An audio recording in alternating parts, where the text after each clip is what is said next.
आज की डेट में ये जेल एक हेरिटेज साइट है और टूरिस्ट्स इसे देखने बहुत दूर दूर से आते हैं। इन्हीं में से एक था तरुण, जो अपनी फोटोग्राफी के प्रोजेक्ट को कंप्लीट करने सेल्यूलर जेल गया। इस जेल में हमारे देश की आजादी के दौरान क्या क्या हुआ था हम सोच भी नहीं सकते। तरुण ने वहां जाते के साथ ही एक गाइड को अपने साथ ले लिया ताकि उसे जेल घूमने में कोई दिक्कत ना हो और कोई भी इंफॉर्मेशन वो मिस आउट ना करे। सबसे पहले गाइड ने उसे हैंगिंग रूम दिखाया, जहां कैदियों को फांसी की सजा दी जाती थी। पूरे जेल के कंपैरिजन में यह जगह काफी ठंडी थी। तरुण ने वहां बहुत सारी फोटोग्राफ्स क्लिक करी और उसके बाद वहां से निकल ही रहा था कि पीछे से एक आवाज आई। पीछे पलटा तो उसे हवा में उड़ती हुई जरा सी धूल दिखाई दी। इसके बाद गाइड तरुण को ले गया टॉर्चर रूम, जहां उस जमाने के टॉर्चर को आज के लोगों को समझाने के लिए पुतले रखे हुए थे। तरुण को इस कमरे में सड़ी हुई महक आ रही थी, इसलिए उसने तुरंत पिक्चर्स क्लिक करी और गाइड से पूछा कि यह महक कैसी है। गाइड ने कहा, पता नहीं सर, चलिए इस कमरे से बाहर चलते हैं।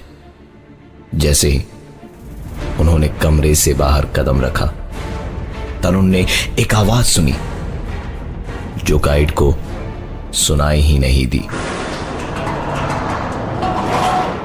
टॉर्चर रूम के बाद गाइड ने उसे सेल्यूलर जेल का ग्राउंड दिखाया।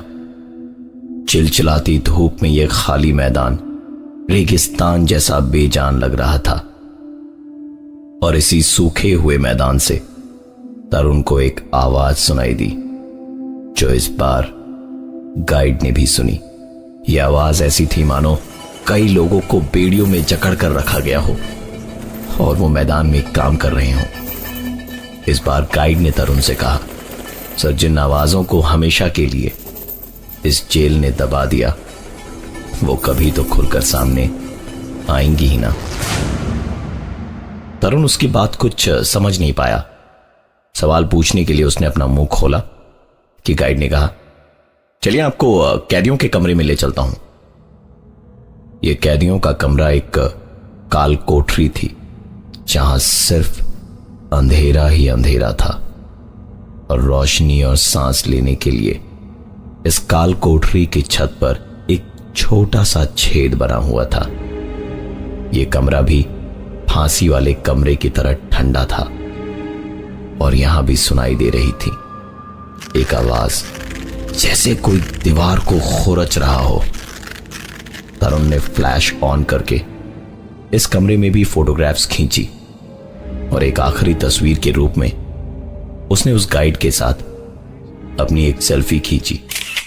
होटल आकर तरुण फ्रेश हुआ और डिनर करके उसने कैमरे के एसडी कार्ड से सारी फोटोग्राफ्स अपने लैपटॉप में ट्रांसफर करी। तरुण के क्लिक किए हुए फोटोग्राफ्स एक अलग ही कहानी बयान कर रहे थे। हैंगिंग रूम में ली हुई तस्वीरों में फांसी का फंदा हर एक फोटो में पिछली फोटो से नीचे था और आखिरी फोटो में फांसी पर चढ़ाने के लिए जिस लिवर का इस्तेमाल होता है वो बाएं से दाईं तरफ था। अगली फोटोग्राफ्स थी टॉर्चर रूम की, जहां हर एक फोटो में टॉर्चर रूम में रखे हुए पुतलों के चेहरों के एक्सप्रेशंस बदल रहे थे। तरुण को अपनी ही क्लिक करी हुई फोटोग्राफ्स पर यकीन नहीं हो रहा था। उसने आगे देखना शुरू किया। अगली तस्वीर थी उस ग्राउंड की, जो उस चिलचिलाती धूप में तो बेजान दिख रही थी, पर तस्वीरों में जमीन पर काफी लोगों की परछाइयां दिख रही थी। इन परछाइयों को देखकर लग रहा था जैसे इनके हाथ और पांव बेड़ियों से बंधे हुए हों। अगली तस्वीरें थी काल कोठरी की, जहां तरुण को दीवार पर किसी के खुरचने की आवाज सुनाई दी थी। और इन्हीं तस्वीरों में था उसके सवाल का जवाब। दीवार पर खुरचकर जो लिखा गया था वो सिर्फ एक शब्द था, पर उसे डराने के लिए बहुत था, क्योंकि दीवार पर उसका नाम लिखा था, तरुण। इन सारी तस्वीरों का संबंध तरुण इन पिक्चर्स को क्लिक करते वक्त उसकी सुनी हुई आवाजों से कर पा रहा था। कुछ आवाजें तो उस गाइड ने भी सुनी थी। जब यह ख्याल तरुण के दिमाग में आया, उसने तुरंत अपना फोन निकाला और उस गाइड के साथ क्लिक की हुई सेल्फी ढूंढने लगा। तस्वीर को देखते के साथ ही तरुण के दिमाग में गाइड की कही हुई एक बात याद आ गई। सर, जिन आवाजों को हमेशा के लिए इस जेल ने दबा दिया, वो कभी तो खुलकर सामने आएंगी ही ना। तस्वीर में तरुण को अपने साथ कोई गाइड नहीं, उस गाइड की जगह एक पुराना अंग्रेज अफसर दिखाई दे रहा था। यह सब कुछ तरुण की समझ से परे था। वो अपने इन सारे सवालों का जवाब ढूंढना तो चाहता था, पर उसके लिए उसे रात भर इंतजार करना पड़ेगा, क्योंकि जेल अब सुबह ही खुलेगी। इतना सब कुछ देखने के बाद तरुण की नींद उड़ गई थी, इसलिए उसने नींद की गोली ली और सोने चला गया।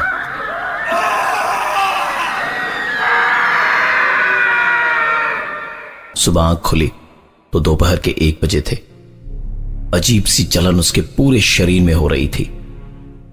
आईने में जाकर देखा तो गर्दन, हाथ और पीठ चारों तरफ रैशेस थे और शरीर में दर्द भी था। इसका मतलब कि कल रात सपने में उसने जो टॉर्चर देखा वो किसी और के साथ नहीं, बल्कि उसी के साथ हकीकत में हुआ था। तरुण के लिए इससे भी ज्यादा जरूरी था अपने साथ हुए हादसों का जवाब ढूंढना। दिन मंगलवार का था और सेलुलर जेल पहुंचते पहुंचते दोपहर के 3 बज चुके थे। जिस गाइड की तलाश उसे थी, वो इस बार उसे कहीं नजर नहीं आया। जेल का हर एक कोना उसने अच्छे से देख रखा था, इसलिए इस बार अकेला ही अंदर चला गया। सबसे पहले उसने रुख किया टॉर्चर रूम का। जो अजीब सी महक इस कमरे में कल थी, वो आज नहीं थी। कमरे में उसके साथ 4-5 लोग और भी थे। तरुण घूर घूर के सारे पुतलों को देख रहा था कि तभी उसे ऐसा लगा मानो दरवाजा बंद हुआ और शुरू हुई कमरे में लोगों की दर्द से चीखने की आवाजें। उसे ऐसा लग रहा था मानो कैदियों को उसके सामने मारा जा रहा हो, उनकी आंखों में शराब डाली जा रही हो उन्हें तड़पाने के लिए।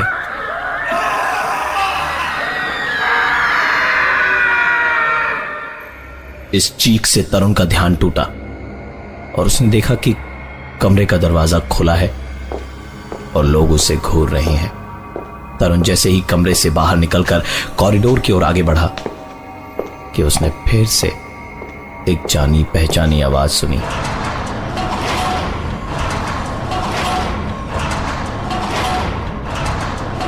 इस आवाज को सुनकर वो पलटा ही था कि उसकी नजर जमीन पर पड़ी एक प्लेट पर गई, जो अपने आप सरक कर कालकोठरी के दरवाजे के नीचे से अंदर की ओर चली गई।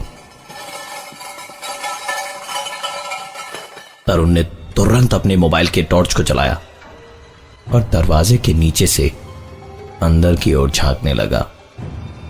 टॉर्च की उस रोशनी में अंदर जहां तक दीवार थी उसे कुछ नजर नहीं आ रहा था। तरुण वहां से अपना चेहरा हटाने ही वाला था कि जेल के अंदर से 2 आंखें उसे ताड़ने लगी और एक आवाज उसके कानों तक पहुंची, बाहर निकालो मुझे। ये देखने के बाद तरुण को अब अपने किसी सवाल का कोई जवाब नहीं चाहिए था। वो वहां से सेल्यूलर जेल की एंट्रेंस की तरफ भाग ही रहा था कि उसके भागते हुए कदम एक दरवाजे के ठीक सामने रुके।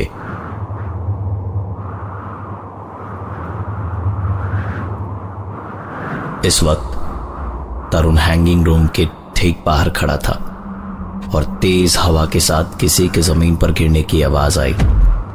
तरुण ने हिम्मत कर उस दरवाजे के अंदर कदम रखा तो अब तक आ रही आवाज गायब हो चुकी थी।